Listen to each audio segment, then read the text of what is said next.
Brachot, Daf Zayin, on va commencer par Vav Amud Bet, les 7 dernières lignes. Ve'amar Rabbi Helbo, Amar Avuna.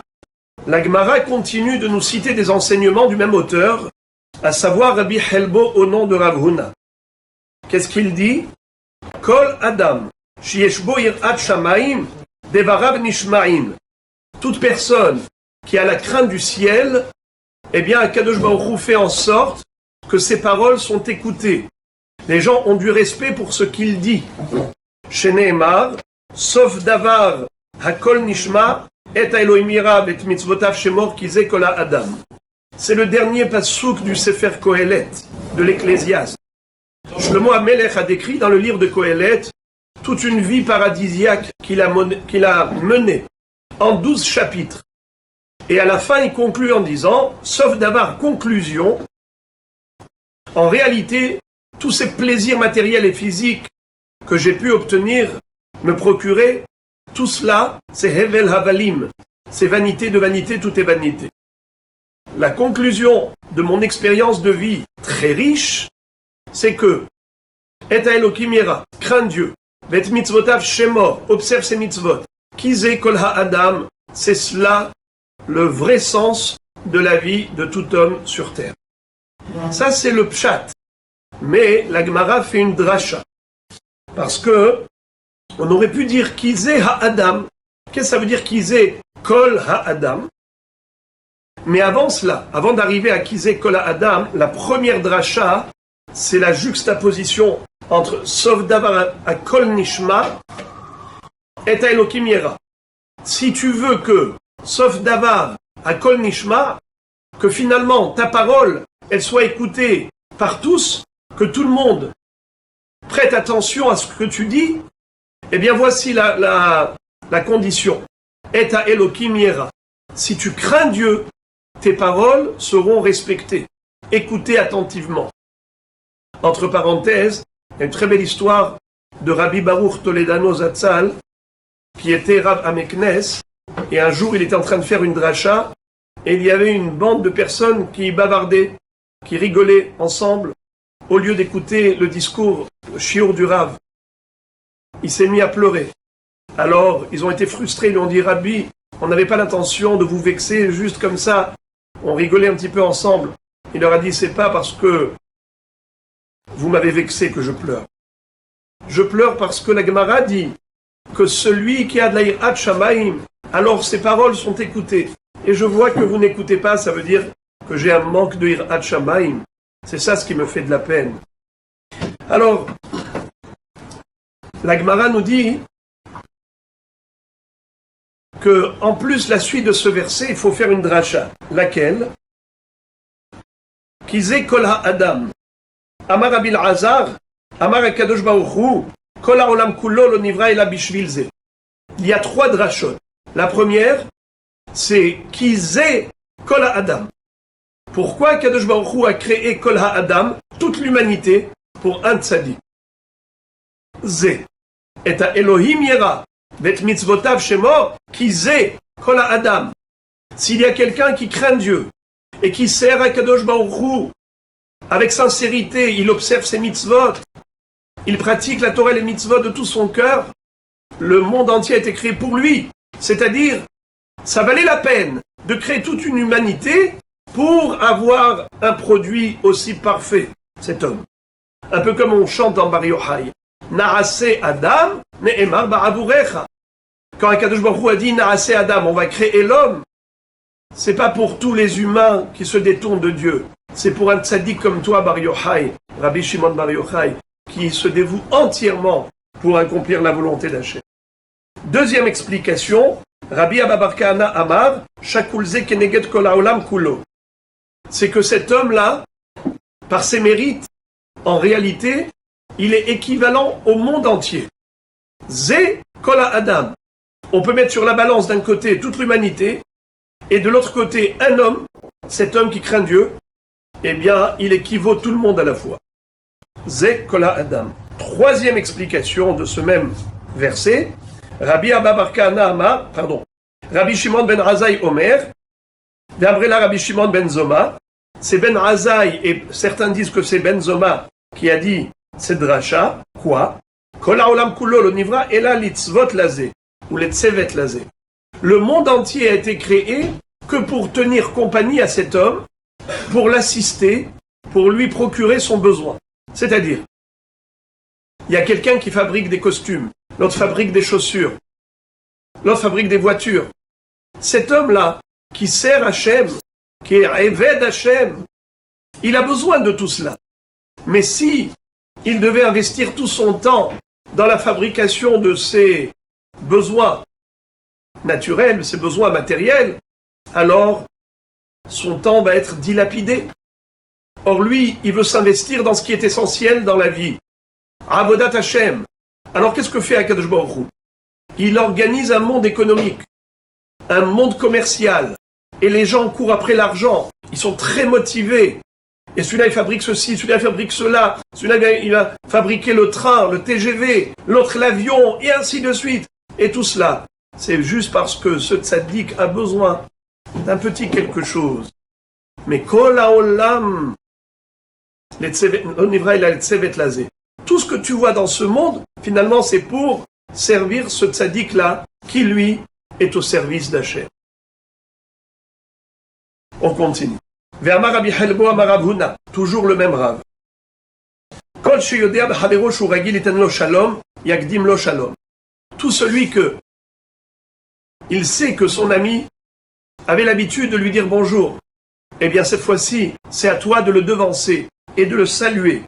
Sheneemar bakesh shalom ve'rotfeu, cours après la paix. Ve'im natan lo ve'lo yechezir, nikra gazlan.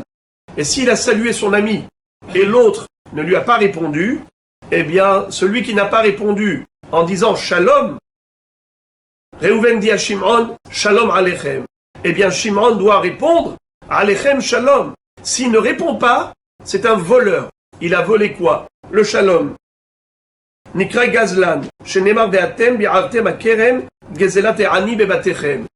Chez vous se trouve l'objet volé du pauvre. Mais un pauvre, il n'a rien, qu'est-ce qu'on peut lui voler? Eh bien, tu lui as volé le shalom. Cet homme-là, qui est Ani, il t'a dit shalom. Si tu lui réponds pas shalom, tu lui as volé ce shalom. Alors, il y a des mefarshim qui disent que ici on parle de deux personnes qui avaient de très bonnes relations, amicales. Et un jour, il y a eu un conflit, un litige, et par la suite, il y en a un des deux qui veut faire la paix. Alors qu'est-ce qu'il fait? Il est Magdim Shalom. Comme le Passouk nous dit, recherche la paix. Bakesh Shalom, Verotfeu.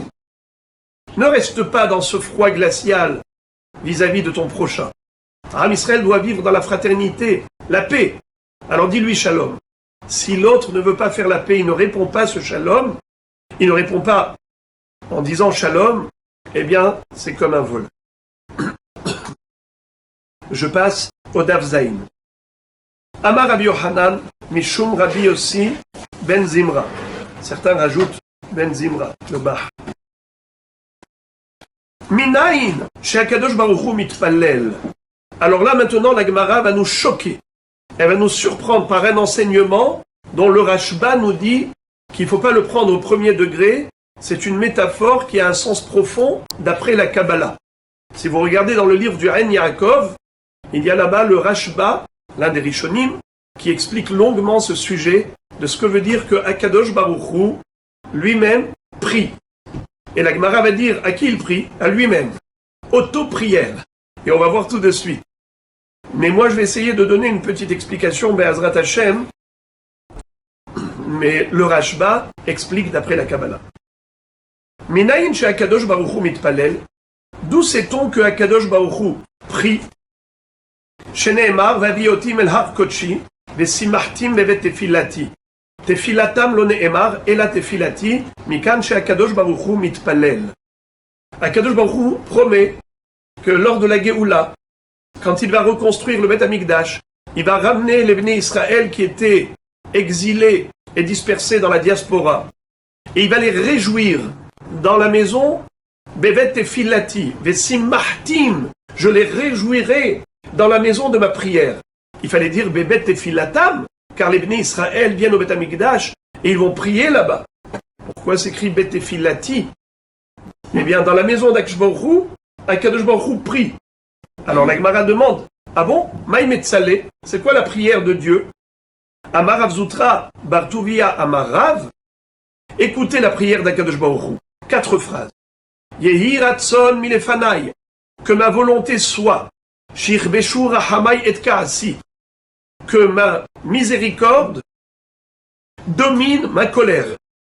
Vegolu Rahamai al Midotai, et que ma pitié se déverse sur mes midot. Qu'est-ce que ça veut dire mes midot? Il y a une notion de mida keneged mida. Akadosh Baruch Hu, généralement, agit mesure pour mesure. Ça veut dire que si un homme a fauté, eh bien, il prendra la sanction à la mesure de sa faute. Ça s'appelle midat hadin, selon la rigueur de la justice. Eh bien, Akadosh Baruch Hu prie à lui-même en disant que ma volonté soit que mes rahamim, que ma midat rahamim se déverse sur mes midot, pour ne pas être rigoureux à l'égard de celui qui a fauté. Et que je me comporte avec mes enfants avec une dimension de clémence et de miséricorde. Et que je me comporte avec eux au-delà de la justice. C'est-à-dire que selon la justice, ils méritent, chas v'shalom, un traitement sévère. Eh bien, que je ne sois pas sévère envers eux. Que je ne sévisse pas. Qu'au contraire, que ma midat arahamim se déverse sur eux. Alors, une explication simple, c'est que ici, Akadosh Baruch Hu est en train d'exprimer son souhait. C'est quoi une prière? C'est un souhait. Le souhait d'Akadosh Baruch Hu, c'est de combler ses enfants de bonheur, comme un père qui veut voir ses enfants heureux. Seulement, à cause de leur faute, les enfants d'Israël, parfois, méritent un jugement sévère. Alors Akadosh Baruch Hu exprime son souhait que, malgré tout, bien qu'ils aient fauté, que Akadosh Baruch Hu continue malgré tout de les protéger, de les préserver et d'avoir pitié d'eux. Amar Tanya. Dans le même ordre d'idées, Amar Rabbi Ishmael ben Elisha. Rabbi Ishmael ben Elisha, c'était un Kohen Gadol, qui d'ailleurs a fait partie des 10 martyrs qui ont été exécutés par les Romains. Il raconte que lui, en tant que Kohen Gadol, un jour, je suis rentré dans le Kodesh HaKodashim, dans le Saint des Saints, le jour de Kippour, pour offrir la Ketoret, le jour de Kippour, dans le Kodesh HaKodashim, l'encens. Veraïti akatriel yah Hashem tsevaot, shehu yoshev al kiseh ram venissa. Et il a eu une vision d'une révélation divine. Et Akadosh Baruch Hu s'adresse à lui en disant, Ve'amarli, et Akadosh Baruch Hu me dit, dans le Kodesh HaKodashim, le jour de Kippour, Ishmael béni, Barecheni, Ishmael mon fils, bénis-moi. Incroyable. Hachem demande à un être humain de le bénir. On va essayer d'expliquer ça dans quelques secondes, Be'ezrat Hashem. Amar Tilo.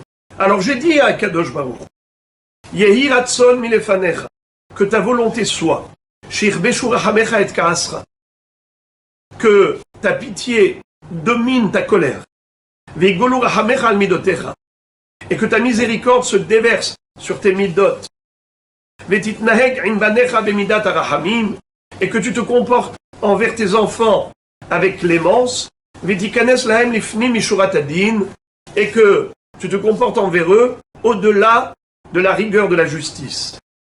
Et quand j'ai dit tout ça à Kadosh Baruch Hu, Venirna li berosho, il a hoché de la tête en signe d'approbation, comme pour exprimer une satisfaction de cette beracha de Rabbi Ishmael ben Elisha Kohen Gadol, comme si Hachem répondait Amen à cette bracha.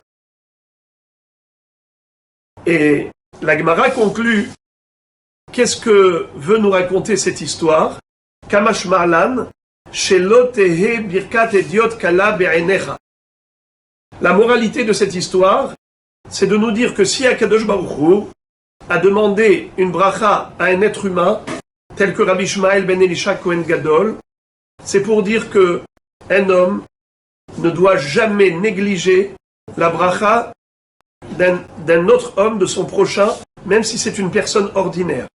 Même si c'est quelqu'un qui a un niveau très simple, faut pas dire, ouais, lui il va me donner une bracha. Mais qui est-il? Al tehe birkat ediot kala be'enecha.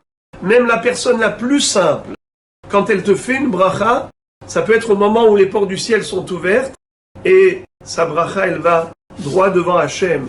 En plus, ça peut être quelqu'un qui te parle avec sincérité, avec un lev tahor. Qui es-tu pour juger les gens? Donc, n'importe quelle bracha, accepte-la avec joie et réponds Amen.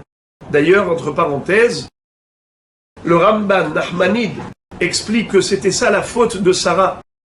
Lorsque Sarah avait ri dans son cœur, en entendant les Malachim dire à Abraham Avinu qu'elle allait avoir un enfant l'année suivante, alors qu'elle avait 89 ans, elle a ricané en se disant « Mais je suis vieille ménopausée, mon mari est un vieillard. Ahare beloti aitali edna vadoni zaken. » Akadosh Baruch Hu a dit à Abraham Avinu « Lama zet tzahaka Sarah » Pourquoi Sarah a ri? À Ipalé mais Hachem d'abord, il y a quelque chose qui est impossible pour Hachem. Alors, Ramban dit « Comment Behemet elle a ri? Parce qu'elle a cru que ces gens-là, qui n'étaient pas apparus comme des anges, mais plutôt comme des marchands ambulants, comme des simples passants.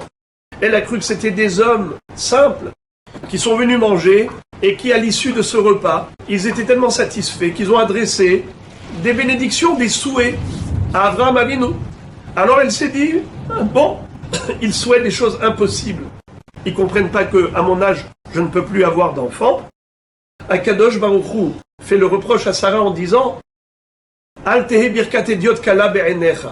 Il fallait dire Amen ken yomar Hashem. Amen ken yehi ratzon. Donc de ce fait, c'est ça ce que Akadosh Baruch Hu a voulu nous enseigner. Un beau pirouche que j'avais vu une fois, qui est le suivant. Est-ce que Rabbi Ishmael ben Elisha a béni Hachem ou il a prié pour le peuple juif? En réalité, il n'a adressé aucune bénédiction en faveur d'Hachem. Il a simplement demandé à Kadosh Baruch Hu de favoriser Israël, que même s'ils ont fauté, qu'ils méritent un jugement sévère, que Kadosh Baruch Hu se comporte envers eux avec miséricorde. Donc la bracha, elle est pour Am Israël, elle n'est pas pour Akadosh Baruch Hu. Or Hachem lui a dit Barecheni, bénis-moi. La réponse, elle se trouve d'ailleurs dans cette paracha de Vaïchi qu'on va lire Be'ezrat Hashem ce Shabbat. Il est écrit que au moment où Yosef a approché ses deux enfants Ephraïm et Ménaché pour qu'ils reçoivent une bénédiction de Yaakov Avinu, il est écrit Vaïvarech et Yosef Vayomar. Yaakov a béni Yosef en disant Hamalach hagoel oti mikol ra yevarech et hane'arim v'yikare b'hem shemi v'shem avotai Avraham v'Yitzchak v'yidgu laro b'kerev ha'aretz. C'est-à-dire que on nous dit qu'il a béni Yosef et finalement il a béni Ephraïm et Ménaché qui sont les enfants de Yosef. Donc il n'a pas béni Yosef. La réponse, bénir les enfants de quelqu'un afin qu'ils réussissent, c'est la plus grande bracha pour le père. Quand Rabbi Ishmael ben Elisha Kohen Gadol a prié en faveur d'Israël afin qu'il mérite la miséricorde divine, que Akadosh Baruch Hu leur donne toujours sa protection et leur accorde toujours la réussite, eh bien c'est la plus grande bracha pour Hachem. Car Avinu Sheba Shamayim, notre Père Céleste, c'est quoi sa joie? C'est de voir ses enfants heureux. Donc prier pour les enfants d'Hachem, c'est faire une bracha à Hachem. Béni Barecheni. Et c'est ça la bracha qu'il a.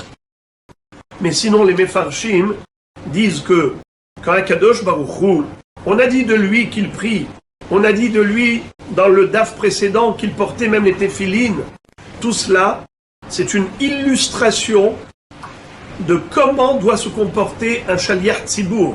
Comme dit la Gemara dans Masechet Rosh Hashanah, que Hachem a enseigné à Moshe Rabbeinu comment prier. Il lui a dit, après la faute du veau d'or, tu as prié par le Zechut d'Abraham, Yitzhak et Yaakov. Penses-tu que si le Zechut d'Abraham, Yitzhak et Yaakov est épuisé, Am Israël est perdu? Non, je vais t'apprendre comment prier. Il lui a enseigné la notion de Shlosh Esrei Midot Shel Rahamim. Hashem, Hashem, El Rahum, Vechanun, Erechapaim, Rav Chesed, Ve'emet. Et la Gemara de dire, Amar Rabbi Yochanan, il malé mikra katuv i efshar leomro, melamed shenit'atef hakadosh baruch hu keshaliach tzibur. Ve'amar Shlosh Esrei Midot Shel Rahamim. Il lui a dit, Ya'asu lefanai kaseder hazeh. Hachem montre à Moshe Rabbeinu comment concrètement il faut prier. Donc tout ce qu'on a vu, Hachem porte les téphilines, Hachem prie, c'est pour montrer à Moshe Rabbeinu comment on doit prier Hachem.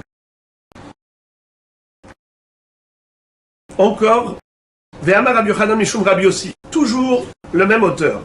Minayin shen meratzin lo la adam besha'at karso. D'où on apprend qu'il ne faut pas essayer de calmer quelqu'un pendant que sa colère a éclaté. Dirtiv panay elechu vanichoti lach. Lorsque, après la faute du veau d'or, Am Israël était en danger d'extermination, et Moshe Rabbeinu a réussi à plaider en leur faveur. Il a obtenu gain de cause. Et Hachem lui a dit, Salachti kidvarecha, oui j'ai pardonné, comme tu me l'as demandé. Mais après Moshe Rabbeinu a vu que c'était un moment d'agrément, où sa prière était agréée. Alors il a voulu profiter et demander beaucoup de choses. Hachem lui dit, Panay elechu vanichoti lach. C'est-à-dire, lorsque je partirai, je vais t'accorder la tranquillité. Qu'est-ce que ça veut dire? Amar lo hakadosh baruch hu le Moshe, hamten li ad sheya'avru panim shel za'am ve'aniach lecha. C'est-à-dire, attends que ma colère s'apaise, afin que tu puisses obtenir satisfaction et la réponse à tes souhaits. De là, on apprend qu'au moment de la colère, il ne faut pas tenter d'éteindre le feu.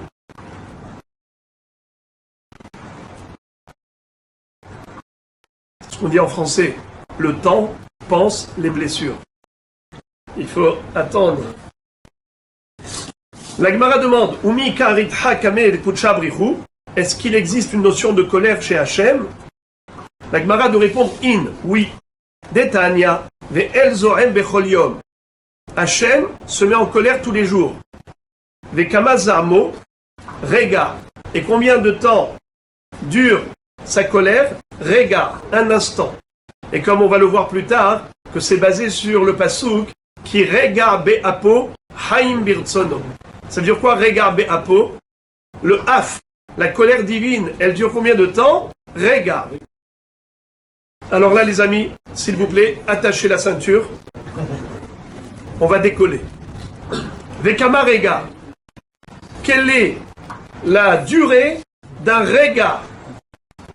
Ehad, mehameshet, ribo, ushmonat alafim, ushmana meot, ushmonim, ushmona, bashara.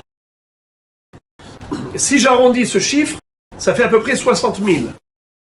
Un 60 millième d'une heure. C'est 1 millième d'une minute. Prenez 1 minute, divisez-la en 1000. 1 millième, c'est rega. Comment je sais? Hameshet ribo. C'est combien un ribo? 10 000. Hameshet ribo, 5 fois 10 000, 50 000. Ushmonat alafim, ça fait 58 000.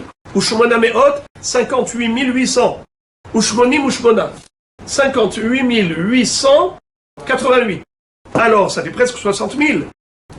Ça c'est Béchara. Donc tu divises Shara en cela. Ça fait à peu près 1 heure divisée par 60 000. Dans 1 heure, on a 60 minutes. Alors 1 minute divisée par 1000. 1 millième d'une minute. Ça c'est le rega. Ça c'est une première opinion. Parce qu'on va voir après que rega, c'est un peu plus large comme durée, comme laps de temps. On va voir tout de suite.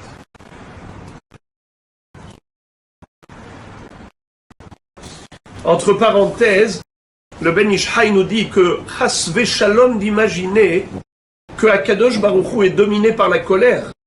La notion de colère qui existe chez l'homme, c'est pas ça. C'est pas de cela qu'il s'agit chez Akadosh Baruch Hu.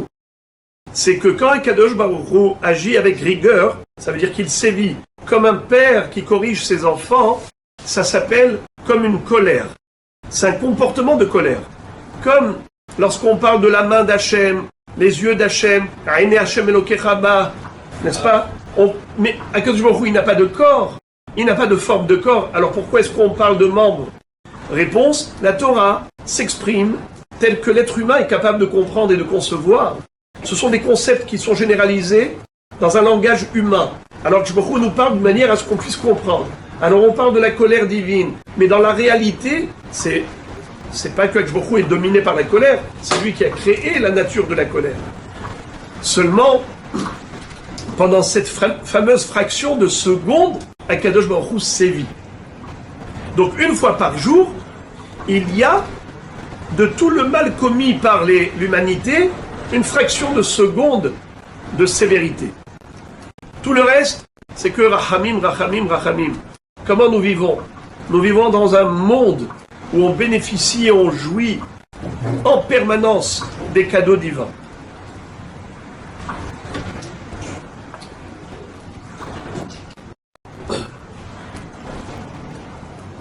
Vezoi rega, et c'est cela ce qu'on appelle rega.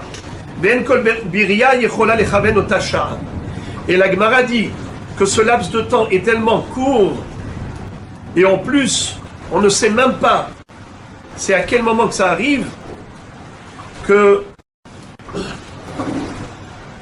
un être humain ne peut pas saisir ce moment. Chutz mi Bil'am Arasha.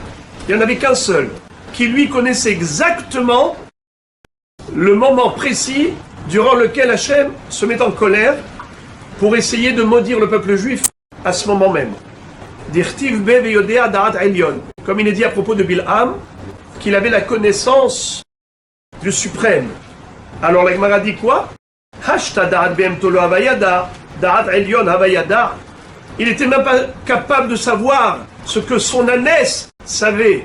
Il va avoir des connaissances du monde divin. Yodea da'at elyon, on ne peut pas traduire ça au premier degré. Et là, melamed shaya yodea lechaven ota sha'a, she'akadosh baruch hu ko'es ba. Tout ce que Bil'am était capable de savoir, c'était quel est le moment précis durant lequel Hachem est en colère, afin de saisir ce moment pour proférer une malédiction et frapper de sa malédiction cette personne qu'il a visée ou ce peuple. D'ailleurs, Akadosh Baruch Hu va dire par le biais du prophète Micha, il va dire au peuple juif, mes enfants, venez voir combien je vous aime. Et la preuve de mon amour, c'est que pendant toute cette période, durant laquelle Bil'am a tenté de vous maudire, eh bien je ne me suis pas mis en colère, même pas une fraction de seconde, pour pas que Bil'am exploite ce moment pour vous maudire. Voilà le passouk dans Micha.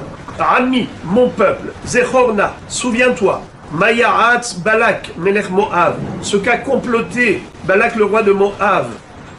Alors je vous lis la suite du passouk, vous n'avez pas sous les yeux.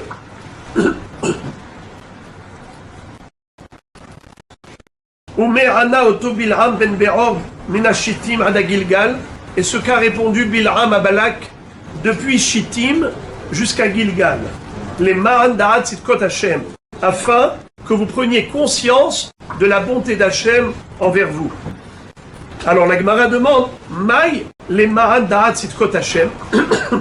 Que veut dire la bonté d'Hachem envers nous? Amar Abil Hazar, Amar lahem akadosh baruch hu l'Israël. Hachem a dit au peuple juif, De'u kamat tzedakot asiti immachem. Sachez combien de biens je vous ai attribué. Shelo ka'asti bime Bil'am arasha. Pendant toute cette période où Bil'am a tenté de vous maudire, eh bien je ne me suis pas mis en colère. Sheilmale ka'asti, car si je m'étais mis en colère, Lo nishtayer mison ehem shel Israël sarid ou palit. Has shalom, du peuple juif, il ne serait rien resté. Ça veut dire, Halila, il aurait pu détruire et exterminer le peuple juif avec sa malédiction. Mais je ne l'ai pas laissé faire parce que je ne me suis pas mis en colère pendant toute cette période.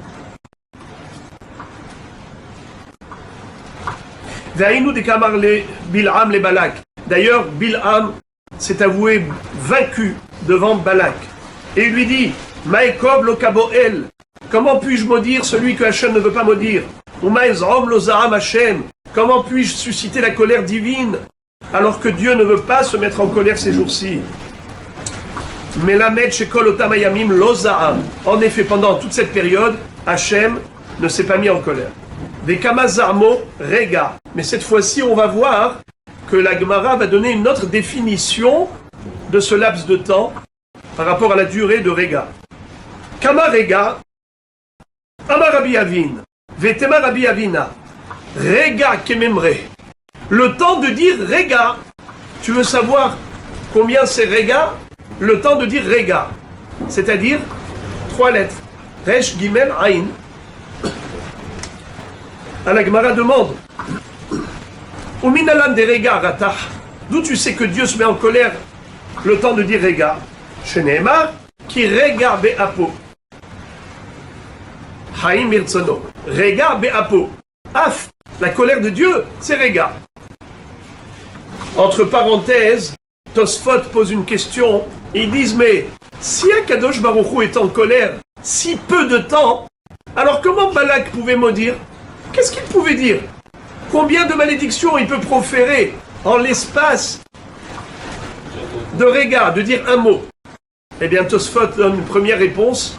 Ils disent oui, il pouvait dire un mot, aussi de 3 lettres. Kalem, extermine-les.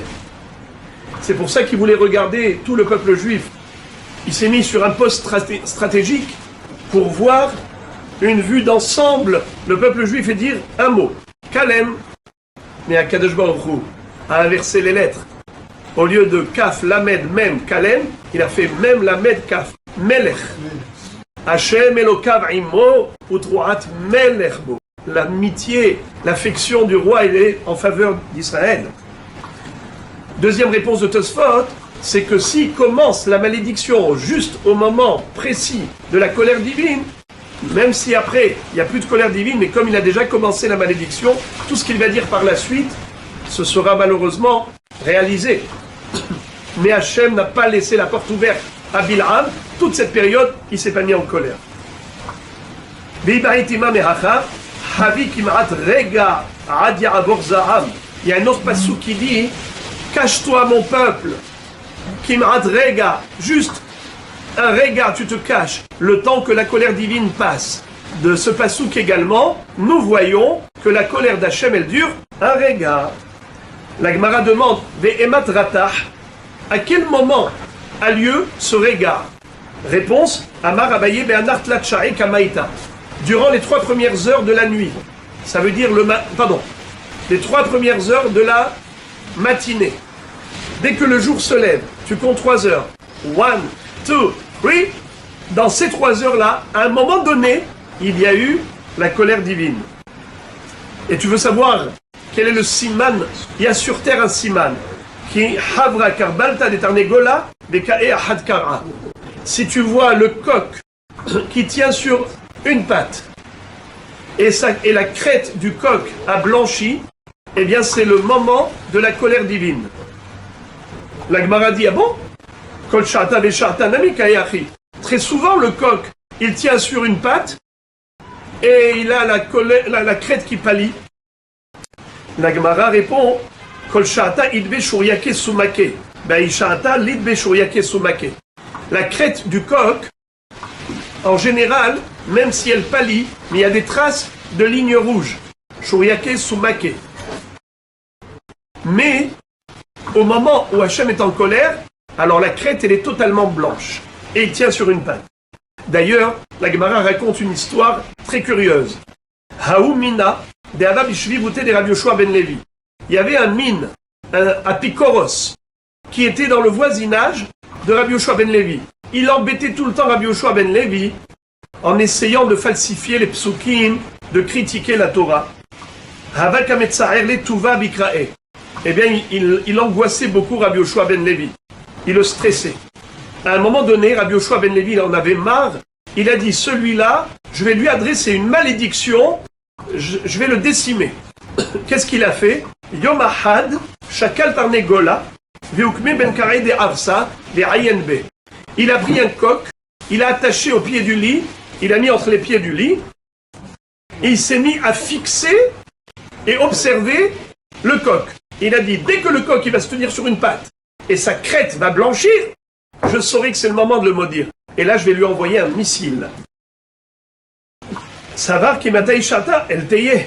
Quand il arrivera à ce moment, je vais le maudire. Kimata Ishata, Naïm.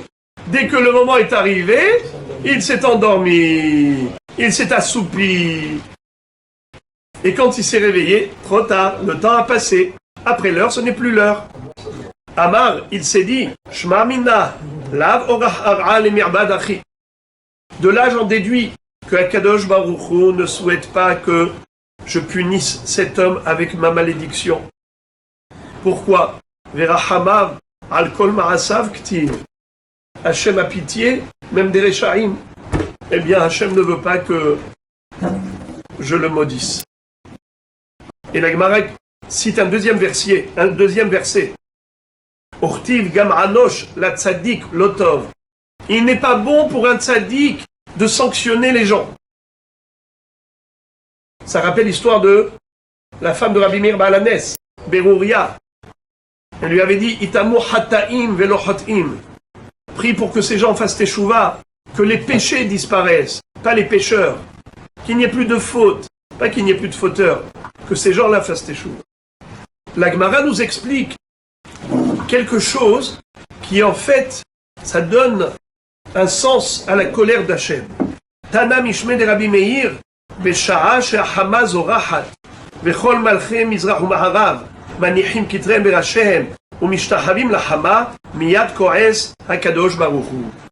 À quel moment précisément Hachem se met en colère? C'est lorsque tous les rois d'Est et d'Ouest, d'Orient et d'Occident, lorsqu'ils voient le soleil briller au lever du jour, alors ils considèrent que le soleil c'est lui le Dieu. C'est lui la force divine qui a créé le monde. Alors, à ce moment-là, ils posent la couronne sur leur tête et ils se mettent à se prosterner devant le soleil. D'ailleurs, entre parenthèses, c'est la raison pour laquelle nous, au contraire, quand le soleil se lève, on fait des louanges à Hachem qui a créé le soleil. Yotzer ha-me'orot. Ka'amur, le'oseh orim gedolim ki le'olam hasdo. Dieu a créé les grands luminaires parce que sa bonté est infinie et il veut nous éclairer le monde, il veut nous réchauffer, il nous a donné cette jouissance du soleil. Mais eux, ils en font un créateur alors que ce n'est qu'une créature. La Gemara continue en disant Ve'amar Rabbi Yochanan mishum Rabbi Yossi Tova mardut ahad belibo shel adam yoter mikama malkuyot shenemar ve'ridefat me'ahavea ve'amra elcha ve'ashuva el ishi arishon Kitovli az me'ata. Qu'est-ce que ça veut dire? Il vaut mieux une prise de conscience de l'homme de par lui-même plutôt que des coups de fouet. Ça veut dire que il y a deux façons comment un homme peut se réveiller. Soit parce qu'il est consciencieux, soit parce qu'il prend des claques. Alors la Gemara dit, quelqu'un qui fait teshuva par prise de conscience personnelle, c'est mieux que plusieurs coups de fouet. Parce que les coups de fouet, ça ne rend pas intelligent. Ça pousse la personne à s'améliorer, mais pas de bon gré. Tandis que Mardut Ahad Belibo chez la dame, quelqu'un qui réalise que ça c'est négatif, ce qu'il faisait, il fait teshuva de lui-même, c'est ô combien meilleur. Verish Lakish Shamar Yoter Mimeh Amalkuyot. Ça veut dire que quelqu'un qui se fait lui-même l'introspection, un examen de conscience et fait teshuva de par lui-même, c'est mieux qu'une centaine de coups de fouet. Shenemar tehat ge'ara mevin mehakot kesil mea. L'efficacité de ce que un homme intelligent est capable de s'auto-réprimander, cette réprimande que l'homme se fait lui-même, elle est mieux que frapper un imbécile avec 100 coups de bâton. Encore, Ve'amar Rabbi Yochanan mishum Rabbi Yossi, Shlosha dvarim bikesh Moshe lifnei HaKadosh Baruch Hu, venatan lo. Rabbi Yossi continue de nous enseigner que Moshe Rabbeinu a demandé 3 choses à Dieu. Bikesh et tishrei shechina al Israël venatan lo. Il lui a dit, maître du monde, s'il te plaît, viens résider parmi nous. Fais régner ta shechina au sein d'Israël. Et Akadosh Baruch Hu lui a accordé sa demande. Shenemar alo belertecha imanu. Après la faute du veau d'or, la shechina a quitté Israël, mais grâce à la prière de Moshe Rabbeinu, la shechina est revenue.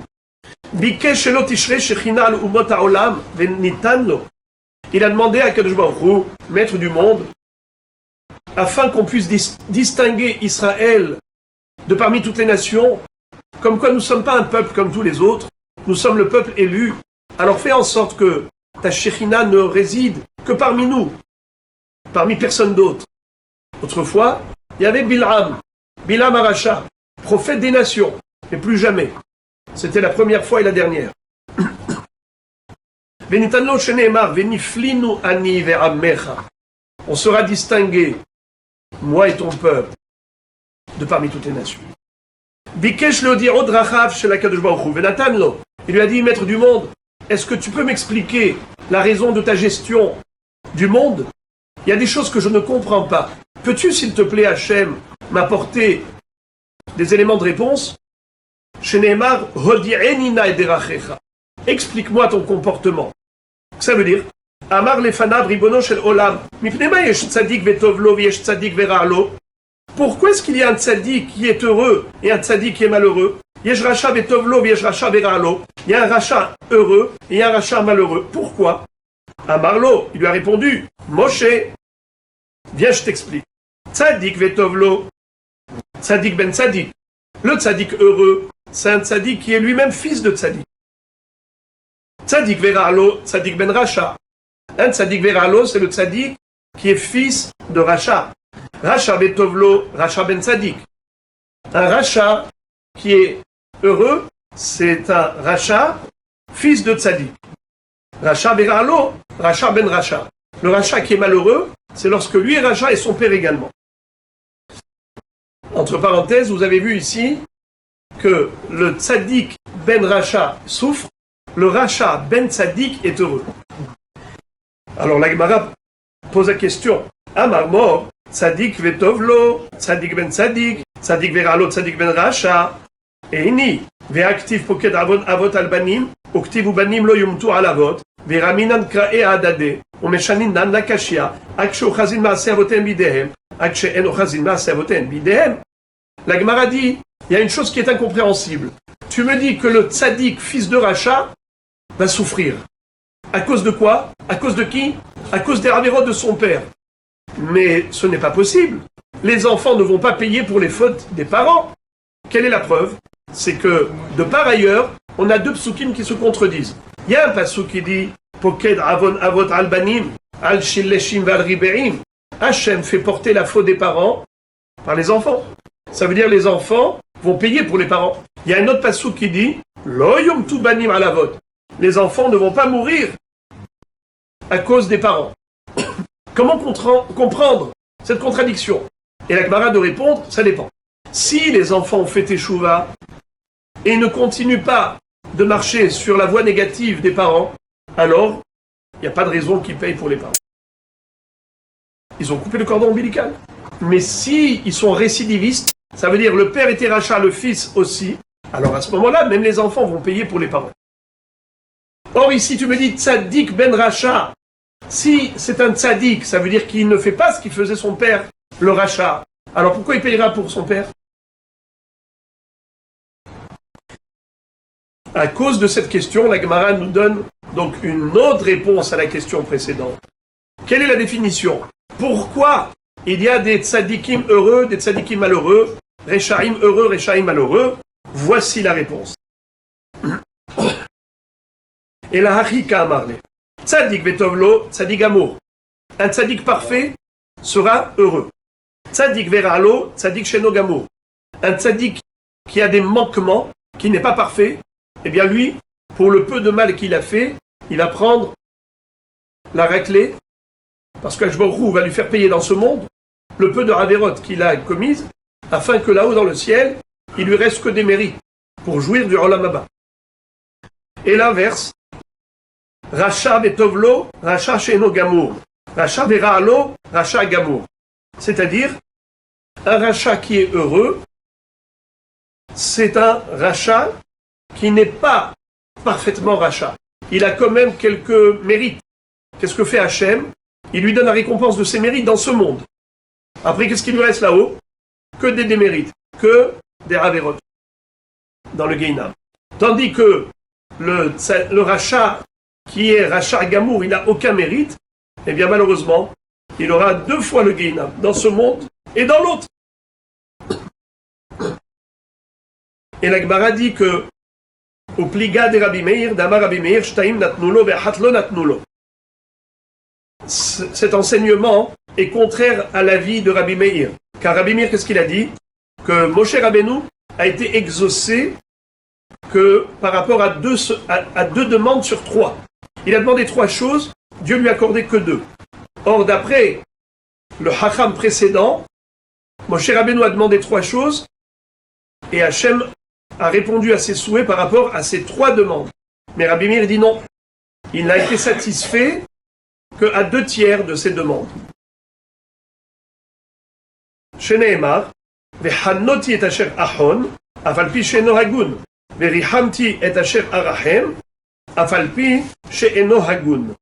C'est-à-dire que il n'a pas eu l'explication de pourquoi il pourrait y avoir des Rechaim heureux.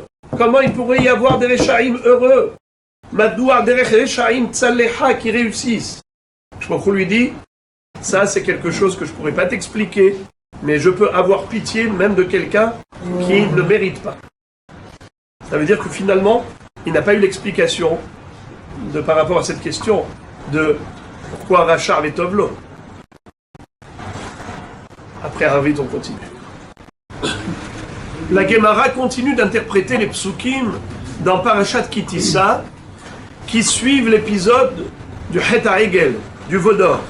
Lorsque Moshe Rabbeinu a demandé à Kadosh Baruch Hu, Har'eni na et kevodecha, s'il te plaît Hachem, montre-moi ta gloire, je veux te voir. Permets-moi d'avoir ce zechut, de te voir. Tana mishme de Rabbi Yoshua ben Korcha, car amar lo HaKadosh Baruch Hu le Moshe, ksheratziti lo ratzita, achshav shata rotze, eni rotze. La réponse d'Hachem fut que non. Pourquoi non? Il ne veut pas se présenter et se montrer à Moshe. Il lui a dit parce que comme moi, je me suis dévoilé dans le buisson ardent, je me suis révélé dans le séné, n'est-ce pas? À ce moment-là, qu'est-ce que tu as fait? Tu as caché tes yeux, tu as caché ton visage. Et moi, je m'étais manifesté. Dafka, je m'étais présenté à toi. À ce moment-là, tu ne voulais pas me regarder. Ksheratziti, loratzita. Quand je me suis montré à toi, tu n'as pas voulu me voir. Arshav, maintenant, toi tu veux. Maintenant, c'est moi qui ne veux pas. Arshav atarotse, eh bien, c'est moi qui ne veux pas. Alors, il lui a répondu, en fait, toi, tu n'as pas voulu. Quand je me suis présenté à toi, tu as caché ta face. Eh bien, maintenant, que toi tu veux, c'est moi qui ne veux pas. Ça veut dire quoi, ça? En d'autres termes, dans la vie, on a des occasions qui se présentent à nous. C'est un Het Ratson. Il ne faut pas louper le coche. Il y a à chacun dans sa vie des flashs. Il faut savoir saisir ces occasions. Si on laisse passer la bonne occasion, on ne resserre pas le même plat 2 fois. Mais la Gemara cite une opinion opposée. Upliga de Rabbi Shmuel bar Nachmani Amar Rabbi Yonatan. Rabbi Shmuel bar Nachmani, au nom de Rabbi Yonatan, dit que non. Au contraire, Moshe Rabbeinu a été récompensé parce qu'il n'a pas regardé le buisson ardent. De Amar Rabbi Shmuel bar Nachmani Amar Rabbi Yonatan, Bischar Shalosh, Zachal et Shalosh. Par le mérite de 3 comportements, Moshe Rabbeinu a mérité 3 récompenses. Bischar Vayaster Moshe Panav, Zachal Iklaster Panim. Quand Moshe Rabbeinu a caché son visage, il s'est voilé la face. Au moment où Hachem s'est révélé dans le buisson ardent, par respect pour Hachem, eh bien, Akadosh Baruch Hu lui a dit, tu as caché ton visage, moi je ferai rayonner ton visage de lumière. En effet, il y avait des rayons de lumière qui émanaient du visage de Moshe Rabbeinu. Bishar Kiyare, Zachal Evaïre Umi Geshet Ela. Par le mérite du respect qu'il a eu pour Akadosh Baruch Hu, cette crainte d'Hachem qui n'a pas regardé le buisson ardent en face parce qu'il y avait le dévoilement d'Hachem, par ce mérite-là, eh bien lui aussi, les gens l'ont craint. Les Béné Israël avaient eu peur de s'approcher de Moshe Rabbeinu parce qu'il avait des cornes, des rayons de lumière. Karnehod. Et Bishar Vayaste Pone ou Bishar Mehabit Zachal et Tmunat Hashem Yabit. Puisque il est écrit Kiyare Mehabit. Pourquoi il a voilé sa face, Moshe Rabbeinu? Parce qu'il a eu peur de regarder la Shekhinah. Par ce mérite-là, alors finalement, dans sa prophétie, Utmunat Hashem Yabit, il voyait la révélation d'Hachem dans ses prophéties. Je m'explique. Vous savez qu'au moment où Aaron et Myriam ont parlé du Lachon Hara de Moshe Rabbeinu, Akadosh Baruch Hu leur a dit, comment vous osez vous mesurer avec Moshe Rabbeinu, avec Moshe. Vous avez dit, Arak Be Moshe Diber Hashem, Halo Gambanu Diber Hashem. Moshe Rabbeinu, il n'est pas le seul prophète. Nous aussi, nous sommes des prophètes. Pourquoi il s'est séparé de son épouse? Nous, on vit bien maritalement, et ainsi de suite. Baruch Hu leur a dit quoi? Vous vous comparez à Moshe? Un avis quelconque, comme vous, c'est Bemar'e, c'est Behidot, Bahalom Adaberbo, c'est au travers du rêve. Moshe, c'est PLP Adaberbo. Bemar'e Velo Behidot, c'est en direct. Hachamim nous disent que les prophètes, ils ont eu des visions, Beaspaklaria chez Ena Meira. Mais Moshe Rabbeinu, Ra'a Beaspaklaria Meira. Aspaklaria, c'est un miroir. C'est un petit peu comme si je prenais un miroir et je vous renvoyais l'image. Et vous voyez l'image au travers du miroir. Alors il y a des miroirs qui sont limpides. Et vous avez des miroirs qui sont opaques, qui sont flous, troubles. L'image qui reflète par le miroir, ça dépend de la qualité du miroir. La vision prophétique de Moshe Rabbeinu était limpide, claire, alors que celle des autres, c'était Spaklaria chez Ena Meira, comme un miroir qui ne reflète pas suffisamment une image limpide. Alors,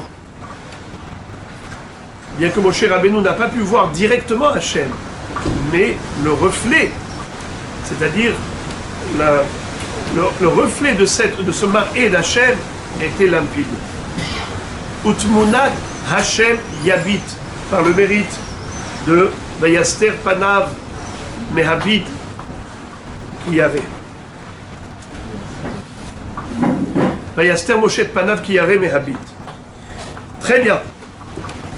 Quand Moshe Rabbeinu a dit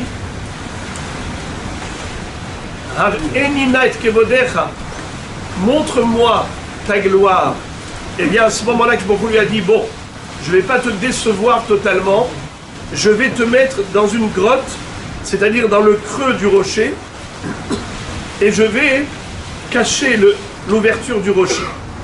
Et ensuite, quand je vais passer, tu ne verras que par l'arrière, tu ne verras pas devant moi. Veraïta et ahorai, upanai lo yera'u. Alors nous dit la Gemara.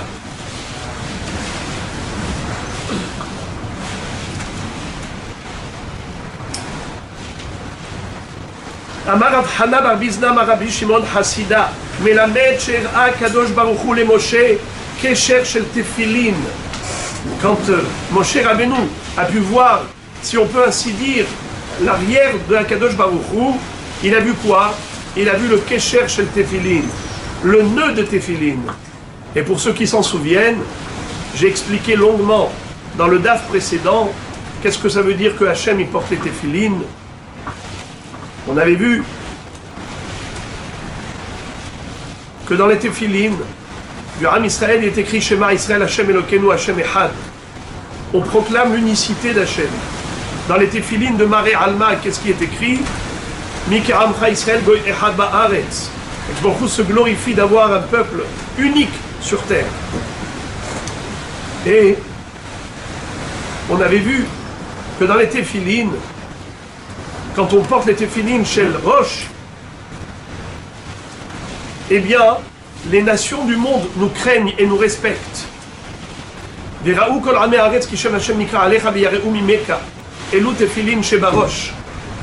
pourquoi est-ce que les téphilines chez Baroche suscitent le respect des nations? Parce que dans les téphilines chez le Roche, il y a le shin et le dalet.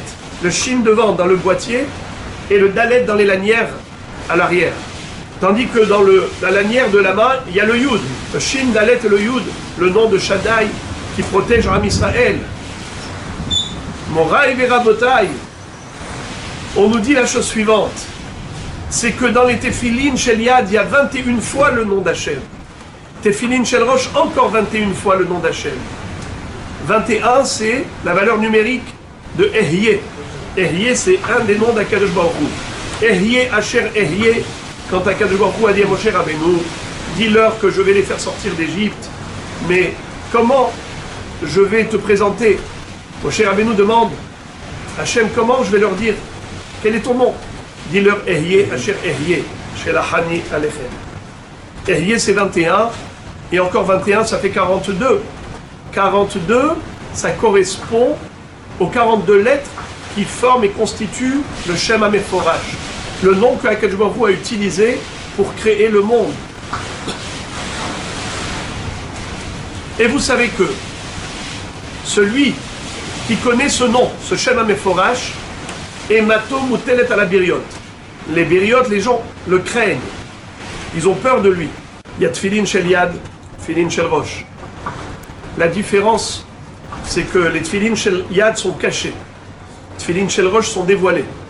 Vehaya lecha leot al yadcha ul zikaron ben einecha.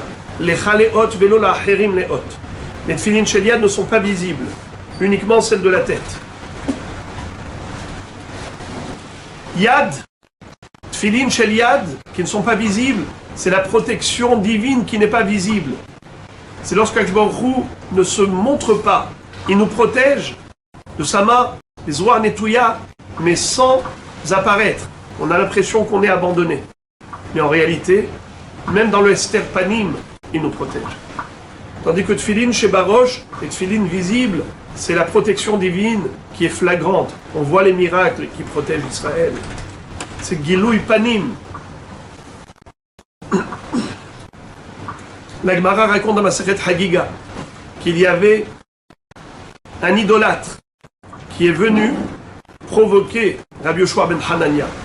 Il a dit à l'empereur romain, ce Hacham des Juifs, moi je suis prêt à débattre avec lui, mais sans dire mot. On va faire un débat de signes. Ça veut dire quoi? Il a dit, on va parler dans le langage des signes. Et on va voir qui est-ce qui va gagner. Il va dire, allez, venez. Rabbi Yoshua ben Hanania, tu es d'accord? Il dit, Sa Majesté le roi, je suis d'accord. Alors qu'il commence lui. Qu'est-ce qu'il fait ce rachat là, ce mine? Qu'est-ce qu'il fait? Il fait comme ça. Il tourne la tête. Rabbi Yoshua ben Hanania, qu'est-ce qu'il fait? Il lève le bras. Alors, le roi n'a rien compris. Il appelle Rabbi Yoshua ben Hanania. Il lui dit, dis-moi, tu peux m'expliquer c'est quoi ces signes-là? Pourquoi lui il a tourné la tête et pourquoi toi tu as levé le bras? Il lui a dit, Sa Majesté, lui, il m'a fait comme ça, comme pour dire, Dieu a détourné sa face du peuple juif, il les a abandonnés. Depuis la destruction du temple, ça y est, Dieu ne veut plus de vous. Vous n'êtes plus le peuple de Dieu. Alors qu'est-ce que tu lui as répondu? Je lui ai dit, Oh Diadon et Touya, la main d'Akadosh Baruch Hu, elle est encore étendue pour protéger son peuple. Alors le roi va appeler le rachat et lui dit, qu'est-ce que tu voulais dire quand tu as fait ça? Il a dit, j'ai voulu montrer que Dieu a détourné sa face d'Israël. Et qu'est-ce qu'il t'a répondu quand il a fait ça? J'ai rien compris. Je ne sais pas pourquoi il a fait ça. Il a dit, Et tu oses en plus, toi, venir proposer de faire un débat de langage des signes devant moi, l'empereur. Et il a décapité. Rabotaï, c'est quoi ça? Hachem a détourné sa face. Ça veut dire quoi? Il n'y a plus de Gilouï Panim. Il n'y a plus de miracle flagrant, frappant, spectaculaire. Mais, Akadosh Baruch Hu dit, même dans une période de galoute, je continue de préserver mes enfants. N'ayez pas peur, mes enfants. Même lorsque vous croyez que vous êtes à la merci de tous les dangers, je suis là pour vous protéger. Et étonnamment, vous vous demandez, mais qu'est-ce qui se passe? On a voulu nous faire du mal. Ils n'ont pas réussi. Comment ça se fait? Ils avaient tous les moyens. Je suis là pour vous protéger, même pendant la galoute. Kesher shel tefilin veraita et ahorai. Le kesher.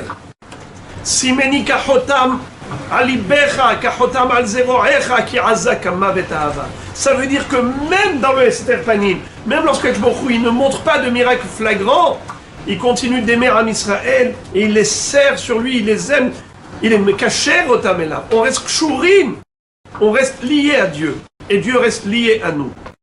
Voilà le sens d'après le Meshech Chochma, le sens de Kesher Shel Tefilin dans Raïta et Ahorai ou Fanai Lo Iraou. Même s'il n'y a pas de Gilouï Panim, c'est Ahoraim. Malgré tout, le Kesher Shel Tefilin est toujours là. אמר רבי יוחנן משום רבי יוסי, כל דיבור ודיבור שיצא מפי הקדוש ברוך הוא לטובה, אפילו על תנאי לא חזר בו. À chaque fois que Akadosh Baruch Hu a promis quelque chose de positif, même si c'est une promesse à condition, et la condition n'a pas été remplie, malgré tout, Dieu ne revient pas sur sa promesse, il va quand même l'accorder, même si la condition n'a pas été remplie. Minalan, d'où on l'apprend, mais Moshe Rabbeinu, שנאמר הרף ממני ואשמידם ואעשה אותך לגוי עצום. אף על גב דברה משה רחמי עלה דמילתא וביטלה אפילו אחי הוקמה בזרעי. Qu'est-ce que ça veut dire? Vous savez que au moment de la faute du veau d'or, Hachem a dit à Moshe Rabbeinu, laisse-moi exterminer Israël. Moshe Rabbeinu a dit, si tu me dis laisse-moi, ça veut dire que ça dépend de moi, mais je te laisse pas. Je prie pour eux. Pardonne-leur. Il lui a dit, mais je vais faire de toi un nouveau peuple. Je vais les exterminer à eux, et toi, Moshe, je ferai de toi un nouveau peuple. Il a dit non, je veux pas. Et la Gemara explique plus tard qu'il lui a dit, si déjà le srout de Abraham, Yitzhak et Yaakov n'a pas pu les protéger, moi, si tu fais de moi un nouveau peuple qui va descendre de moi, c'est quoi leur zéchout à eux? Zéchout de Moshe. Uma kissé shel shalosh raglaim lo yachal amod lefanecha, kissé shel regel achat amod lefanecha. Une chaise qui a 3 pieds n'a pas pu tenir, alors une chaise qui n'a qu'un seul pied va pouvoir tenir? Je ne suis pas d'accord pour ce deal. Pardonne à ce peuple. Moshe c'est Raya Mehemna, le berger fidèle. Alors apparemment il a perdu. Il aurait pu avoir une descendance extraordinaire, n'est-ce pas? Moshe Rabbeinu, tout un peuple. Eh bien il l'a eu. Il l'a eu. Écoutez ça. Ukma bezar'eh, sheneemar, bene Moshe Gershom ve'Eliezer, vayu bene Eliezer Rehavia harosh, ou bene Rehavia rabou lema'ala. Dans le livre des Chroniques, dans Sefer Divrei Hayamim, il est écrit que les enfants de Moshe, c'était que 2 garçons, Gershom et Eliezer. Et figurez-vous que de Eliezer, il y a eu un enfant qui va s'appeler Rehavia. Et ce Rehavia, il va donner naissance à une multitude. De sa descendance vont sortir 600 000 personnes et plus. Rehavia rabou les ma'ala. Ils se sont décuplés, ils ont proliféré. Vétané Rav Yosef les ma'ala mishishim ribo. Plus que 600 000. D'où on le sait. Atia, Revia. Ktiv hacha rabou les ma'ala. Ktiv atam, ubne Israël parou vaishretsu, vairbu. Le même verbe. À propos des Bnei Israël en Égypte, il est écrit qu'ils naissaient par sextuplé. Ubne Israël parou vaishretsu, vairbu, vayatzmu bim'od me'od yassimo. Il y avait 6 enfants par naissance. Eh bien, même chez Bnei Rehavia, Ravou les Ma'ala, ils se sont multipliés 600 000 personnes comme en sortant d'Égypte, et les Marla, et même plus. Donc, ce qu'Hachem a promis à Moshe Rabbeinu, il lui a fait, bien que Moshe Rabbeinu a dit, je ne veux pas que tu extermines Israël. Quelqu'un qui prie pour les autres, il ne perd pas lui-même. En tout cas, la Gemara déduit d'ici que quand Hachem promet quelque chose de bien, même si c'était à condition, parce que la condition, c'était à condition qu'il extermine Israël. C'est là qu'il ferait de Moshe Rabbeinu un nouveau peuple. Mais là, bien qu'il n'a pas exterminé Israël, il a fait de Moshe Rabbeinu un peuple aussi nombreux. Je tourne la page. Amar Rabbi Yochanan mishum Rabbi Shimon bar Yochai. Miyom shebara HaKadosh Baruch Hu et haolam, lo haya adam shekera'o leHaKadosh Baruch Hu Adon, ad sheba Avraham Avinu ukra'o Adon. Personne n'avait qualifié Hachem de Adon, le Seigneur, le Maître du monde. On l'appelait avec le nom d'Hachem Yud Kevavke, mais pas Adon, Adnout, comme on l'écrit. Le premier qui a dit Adnout, Adon, qui a appelé Hachem ainsi, c'était Avraham Avinu. À quel moment? Quand il a dit Bama Eda ki irachena. Quand Dieu a promis la terre d'Israël à Avraham Avinu, il a dit Adonai Elohim, Bama Eda ki irachena. Donc il a appelé Adon, maître du monde. Amar, juste avant, s'il vous plaît, encore une seconde. Dans Ishtabach Shimcha La'ad Malkenu, à la fin on dit comme ça. Adon Haniflaot, Boré Kol HaNeshamot, Ribon Kol HaMa'asim, Habocher Beshire Zimra, Melech El Chaya Olamim Amen. Regardez ça, les initiales de ces 5 phrases. Quelle est la première lettre de Adon Haniflaot? Aleph. La première lettre de Boré Kol HaNeshamot, Bet. Première lettre de Ribon Kol HaMa'asim, Resh. Habocher, He. Melech, Mem, Avraham. Avraham, c'est lui qui a commencé Adon Haniflaot, qui a appelé Hachem Adon. Amarav, Af Daniel, Lona'ana el Abishvil Avraham. Même Daniel, quand il a prié Hachem, il a été exaucé par le mérite d'Avraham Avinu. Shneimar, Ve'ata Shema Elokenu el Tefilat Avdecha, Ve'el Tahanunav. Hachem, écoute la prière de ton serviteur et ses supplications. Ve'a'er panecha al migdashecha Hashamem. Et fais rayonner ton visage sur ton migdash qui a été détruit. Les Ma'an Adoshem. Pour le nom de Adoshem. Mais il parlait à Hachem. Donc il fallait dire les Ma'ancha, comme ça dit la Gemara. Les Ma'ancha mib'ele. Pourquoi il a dit les Ma'an Adoshem? Il fallait dire les Ma'ancha, puisqu'il parlait à Hachem. Et là, les Ma'an Avraham, Shekera Acha Adon. Je te supplie d'écouter ma prière par le mérite de ce tzaddik, mon saint patriarche, Avraham, qui est le premier à t'avoir qualifié de Adon. Encore un enseignement du même Rav. Amar Rabbi Yochanan mishum Rabbi Shimon bar Yochai. Minayin shen meratzim lo l'adam b'shat ka'aso, shenemar panay yelechu v'anichoti lach.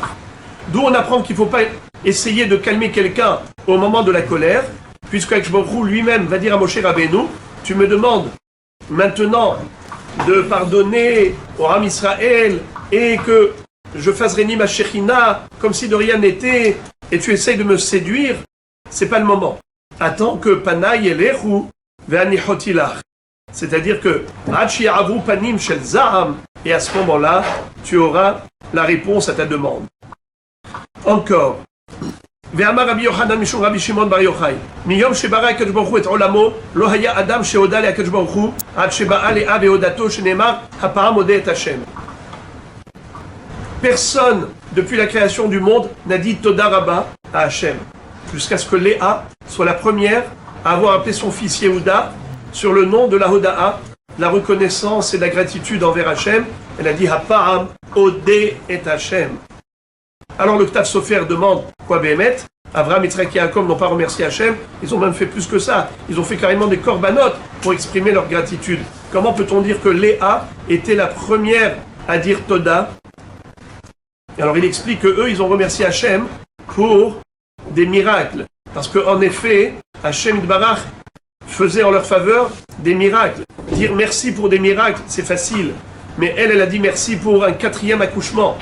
Après 3 accouchements, ça paraît naturel aux yeux de la femme. Eh bien, malgré tout, elle a dit Yehuda pour le 4e enfant, à pas Modet Hachem, même le 4e.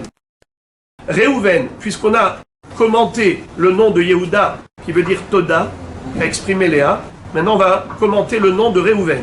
Pourquoi il s'appelle Réhouven? Réhouben, regardez mon fils. Amar Abil Hazar, Amra Léa, Réhou ma ben Beni le ben Hami. Regardez la différence entre mon fils et le fils de mon beau-père. C'est qui le fils du beau-père de Léa? C'est qui? Esav Aracha. Deil ben Hami, le fils de mon beau-père, c'est-à-dire mon beau-frère Esav, Afalgab demida tezavne le prirouté, dirtiv en kor et bechorato le Yaakov, Hazum aktiv be, vaistom Esav et Yaakov, uktiv ayomer achikara shemo Yaakov, vayakeben hize paramaim. Veilou beni, afalgav, de al korche shakle, Yosef le prirouté mine, dirtiv ubhalelo yetsu'i, yetsu'i aviv, nitena bechorato le bnei Yosef, afilo achilo iknebe, dirtiv aishma Reuven, vayatzile umiyada. Qu'est-ce que ça veut dire?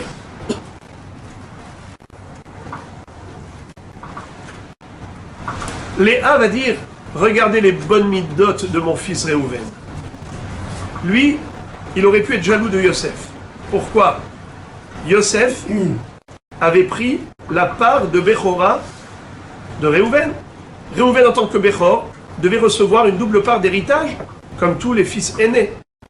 Et pourtant, qu'est-ce qu'a fait Yaakov Avinu quand Réhouven avait fauté?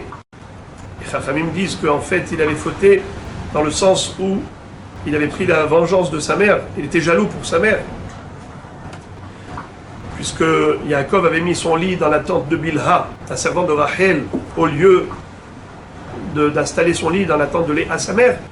Alors il a déplacé le lit de Yaakov Avinu et ainsi de suite. Il lui a dit, tu as profané la Shekhinah qui régnait sur ma couche, sur mon lit. À cause de ça, tu vas perdre ta Bechora. Réhouven, Bechori, Ata, Kohi, Bereshit, Oni. Tu étais le Bechor, tu méritais une double part. Ça va être accordé à Yosef. C'est lui qui aura une double part en Eretz Israël. Ephraim et Ménaché, les enfants de Yosef, qui Réhouven, Shimon et Yuli. Ils auront une part en Eretz Israël comme Réhouven et Shimon. Ça fait que Yosef, il a eu une double part. Ephraim et Ménaché. Alors Réhouven aurait dû être jaloux. Il n'était pas jaloux, non seulement qu'il n'était pas jaloux, il a même sauvé Yosef. Vaishma Réhouven vayatzile ou miyadam. Quand il a été jeté, les frères ont voulu le tuer, Réhouven a dit non, ne le tuez pas, jetez-le dans le puits. Quelle était son intention? De le sauver pour le ramener chez son père. Alors que Esav, de bon gré, il a vendu la Bechora contre un plat de lentilles. Et tout de même, plus tard, il va vouloir tuer Yaakov. Monsieur, pourquoi tu veux tuer Yaakov? Parce qu'il t'a pris les brachot, mais les brachot, ils reviennent. Pourquoi? Yitzhak, il voulait bénir le fils aîné, le Bechor. Alors toi, tu étais Bechor, mais tu as vendu ta Bechora. De bon gré. Donc c'est Yaakov le Bechor. D'ailleurs, c'est pour ça que Yitzhak va dire plus tard, Gam Baruch Yeh. Même après que Esav est venu, il lui a dit, il m'a pris le droit d'aînesse, il m'a pris maintenant ma bracha, les brachot. Il lui a dit, mais comment il t'a pris le droit d'aînesse? Il a dit, je lui ai vendu pour un plat de lentilles. Il a dit, alors c'est très bien. Moi, je voulais bénir le Bechor, je croyais que c'était toi. Maintenant, tu me dis que tu lui as vendu, donc c'est lui le Bechor. Gam Baruch Yeh. Donc c'était de bon gré qui lui a donné la Bechora. Et malgré tout, il a voulu le tuer. Et mon fils, on lui a pris. Et non seulement qu'il n'est pas jaloux, au contraire, il sauve la vie de Yosef. Esav veut tuer Yaakov, alors qu'il lui a donné la Bechora de bon gré. Et Réhouven sauve la vie de Yosef, alors que Yosef lui a pris sa Bechora malgré. La suite. Puisque la Gemara nous commente des noms de Shvatim, Réhouven, Yehuda, elle va nous commenter encore un autre nom qui incarnait une signification importante. C'était qui? Ruth. Pourquoi Ruth va s'appeler Ruth? Maï Ruth, Amar Rabbi Yochanan, chez Zarta veyatsa mimena David sheriba ou la Kadosh Baruch Hu beshirot v'tishbachot. Le mot route, ça a pour racine resh vav. Resh vav, ça vient du mot revaya, comme kossi revaya, un verre qui est plein. Pour me désaltérer, on dit kossi revaya. Se désaltérer, c'est les revotes. Pourquoi route, elle s'appelle route? Resh vav, c'est revaya, car elle va donner naissance à David Amelech, qui va composer tous les Tehillim. Il va désaltérer Hachem avec le nombre de louanges et de chants qu'il va lui adresser. Et la Gemara dit donc que c'est le nom de route qui a été Gorem. La Gemara demande Minalam Dishma Garim, d'où on apprend que le nom d'une personne peut influer son destin. Amar Rabbi Elazar de Amarkra, Lechu Hazum Ifalot Hashem Asher Sam Shamot Ba'aretz, Al Tikre Shamot El Hashemot. Akadosh Baruch Hu, lui, il gère le monde. Et parfois, il y a des endroits qui sont dévastés. Arrive une tempête, un ouragan, et il balaye tout le village. Regardez la force d'Akadosh Baruch Hu. Sam Shamot Ba'aretz. Il peut réduire en ruine un endroit qui était bien construit. Altikre Shamot. Et la Shemot. Shem, le nom. Quand les parents donnent un nom à leur enfant, c'est pas Stam. C'est Akadosh Baruch Hu qui leur a mis ça dans l'esprit de vouloir donner ce nom à cet enfant. Et ce nom-là va influencer son destin. Dans la Gemara Maseret Yoma, on retrouve que Rabbi Meir pouvait connaître le tempérament d'une personne grâce à son nom. Rabbi Meir Ababadik Bishma. Il y a là-bas une histoire incroyable par rapport au nom. Ve'amar Rabbi Yochanan Mishum Rabbi Shimon Bar Yochai Kashat Arbud Raha Betor Beto Shel Adam Yoter Mimelchemet Gog uMagog. Encore un enseignement du même auteur, Rabbi Shimon Bar Yochai. Lorsqu'un enfant tourne mal, lorsqu'un enfant se révolte contre son père, contre ses parents, c'est plus douloureux que la guerre de Gog uMagog. La guerre mondiale qui va éclater avant la venue du Mashiach. C'est quelque chose d'impressionnant. Encore plus grave que cela, c'est d'avoir dans la maison un enfant qui s'est détourné du droit chemin et qui se révolte et se rebelle contre ses parents.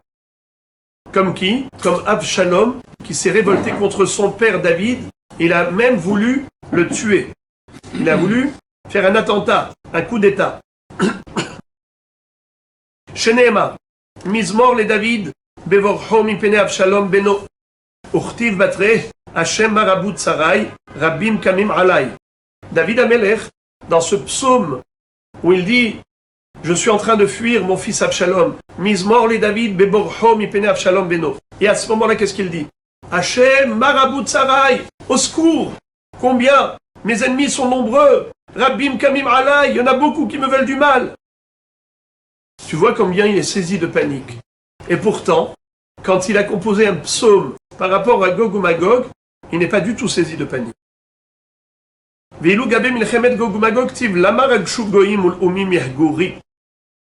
Qu'est-ce que ça veut dire? Ils complotent contre Israël. Ils ont des plans maléfiques. Tous ces peuples-là qui veulent s'attaquer à Israël. Tout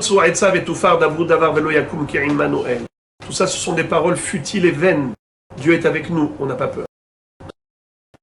Comment ça se fait qu'il est déstabilisé par la rébellion de Avshalom, son fils, contre lui, et il n'est pas déstabilisé par Gog uMagog, la guerre mondiale? C'est de là qu'on apprend que Kashat Arbud Raha Bebeto Shel Adam, Yoter Mimilchemet Gog uMagog. Et la Gemara maintenant pose une question très intéressante. Elle dit Mizmor le David, Kina le David mi Ba'ele. Comment se fait-il que David Amelech va composer un chant, un psaume, en disant Mizmor le David? Et quoi le Mizmor? C'est que Abshalom est en train de poursuivre son père pour le tuer. Ça fait bizarre. Il aurait dû plutôt composer une kina, une lamentation, c'est-à-dire exprimer une plainte auprès d'Hachem. C'est ça ce que je mérite?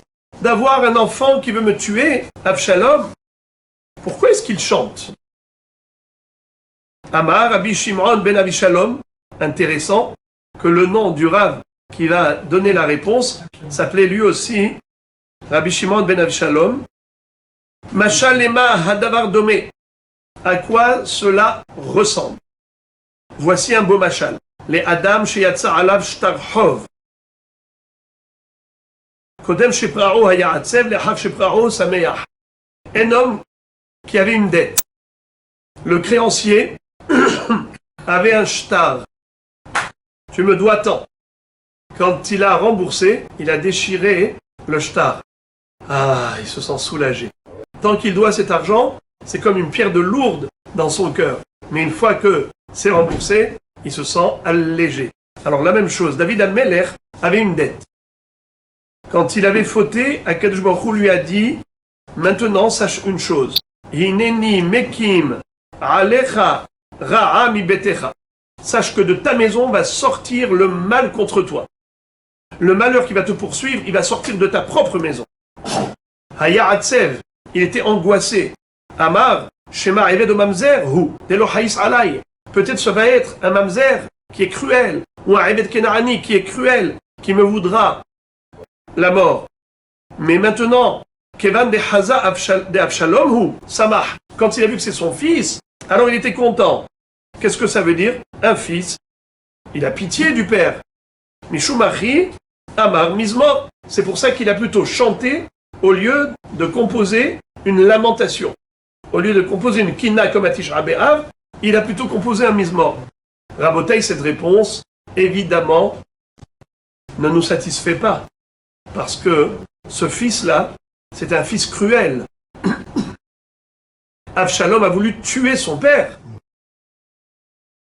En quoi c'est différent d'un Mamzer ou d'un Eved Kenaani qui sont cruels? Mais là aussi, c'est Avshalom qui veut tuer son père, donc il est cruel. Je ne vois pas quelle est la consolation de David. Rav Yehu Lopian Zatzal donne un pirouche, mais alors lumineux. Il dit que l'homme dans sa vie peut avoir des épreuves. Quand est-ce qu'il est vraiment angoissé? Quand il croit qu'il est à la merci de tous les dangers et que le monde, c'est selon la loi de la jungle. Ça veut dire que c'est le hasard. Il n'y a pas de gestion qui est planifiée, programmée par le Créateur. Comme si on est voué et on est à la merci de tous les dangers. Mais quelqu'un qui est croyant et qui sait que tout ce qui se passe, ça provient d'Hachem. Alors, si ça vient d'Hachem, Gamzoul et Tova, même les épreuves, c'est les Tova. David Amelech a dit, Hachem, il m'envoie des épreuves qui ne laissent pas l'ombre du doute que c'est lui qui est intervenu. Vous avez déjà vu un fils qui veut tuer son père? Jamais. Qu'un homme cruel comme un Mamzer, ou un homme cruel comme un Eved Kenaani veut tuer son maître, ça peut s'entendre. Ça reste dans le cadre de la nature normale. Mais qu'un fils veuille tuer son père, ça c'est absolument anormal, c'est hors nature. Alors là, je vois que c'est la main d'Hachem. Là, je vois clairement que ça provient d'Hachem. Il n'y a pas l'ombre du doute. Et donc ça provient d'Hachem. C'est sûr que c'est. Gam ki eler beget salmavet lo irara ki ata imadi. Je vois que tu es imadi. Je vois que c'est toi qui me traites. Quand la personne est convaincue que c'est Akadosh Baruch Hu qui est en train de le traiter, alors c'est différent. Même si c'est douloureux, c'est pas malheureux. Comme dit le pasuk Viadatam nevavecha ki kasher yaser ish et beno ken Hashem lokecha miyaserek. Sois convaincu que comme un père corrige son fils, ainsi Hashem te corrige. La Gemara nous donne enfin un dernier enseignement, et ce sera le mot de la fin. Amar Rabbi Yochanan, Mishum Rabbi Shimon bar Yochai, Mutar lidgarot bareshaim baolam hazeh. On peut aller affronter les Reshaim dans ce monde, on peut les provoquer, les affronter, n'ayez pas peur. Sheneemar Ozve Torah yallelu rasha, veshomre Torah idgarubam. Ceux qui ont abandonné la Torah, ils font l'éloge des Reshaim. Et ceux qui sont observants de la Torah, au contraire, vont lutter contre eux. Tanya Namehachi, la Braïta nous enseigne la même chose. Quoi? Rabbi Dostai Barbi Matoun Omer, Mutar Lidgarot Barshaim Baolam Hazeh. On a le droit d'aller affronter, lutter contre les Réchaïm dans ce monde. Shenemar, Ozve Torah Yalelu Rashaou, Shomre Torah et Garouba. Veim la Hashra Adam Lomar, Veaktiv, Al Tithar Bamereim, Al Tekane Be'ose Avla. Et si quelqu'un vient, il te murmure à l'oreille, il te dit, eh oh, faut pas aller contre les Réchaïm. C'est écrit dans le Passouk, Al Tithar Bamereim, Al Tekane Be'ose Avla. Et Morlo, réponds-lui, Micheli Bonokfo Omerken, tu sais qui est-ce qui a peur des Réchaïm? C'est celui que lui-même, il a fait des Averot. Alors, il sait pertinemment qu'il n'est pas blanc-bleu. Alors, il sait que s'il va aller contre les Réchaïm, il peut lui-même prendre une raclée. Parce que lui-même, il n'est pas nickel. Et là, Al Tithar Bamereim, les Yot Kamereim. Tu veux savoir c'est quoi ce pasouk? Al Tithar Bamereim, ça ne veut pas dire ne lutte pas contre les Réchaïm. Tu peux lutter contre les Réchaïm. Seulement, Al Tithar Bamereim. Et n'essaye pas de concurrencer les Réchaïm dans le sens de les imiter. N'apprends pas du mauvais exemple des Réchaïm. Al Tekane Be'ose Avla, Niyot Ke'ose Avla. Ne sois pas jaloux des gens qui font du mal, qui sont malhonnêtes. Veomer Al Yekane Lidbecha V'Hattaim, Kim Birat Hashem Kolayom. Ne sois pas jaloux des fauteurs, sois jaloux des tzadikim qui craignent Dieu. Alors la Gemara s'étonne, elle dit, Eini, ah bon? On a le droit de lutter contre les Réchaïm?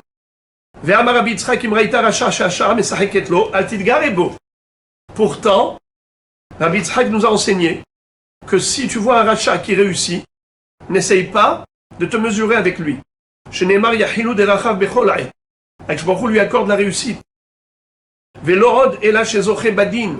En plus, il réussit dans tous ses procès. Shenemar Marom Mishpatecha Min Negdo. Tu vois ce rachat comme si Dieu il ne le juge pas. Hachem, ton jugement ne l'atteint pas. Il est loin de lui. Velorod est là chez Roé Betsarav. Shenemar Kol Tsorerav Yafiach Bahem. Et en plus, ce rachat, il réussit à faire tomber tous ses adversaires. Il souffle, il les fait tomber comme la paille. Ça veut dire qu'il a la réussite dans tout. Ça veut dire quoi?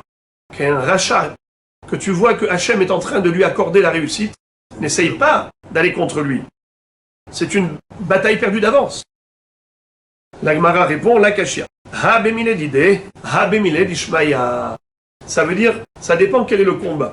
Si c'est un combat d'ordre matériel ou spirituel.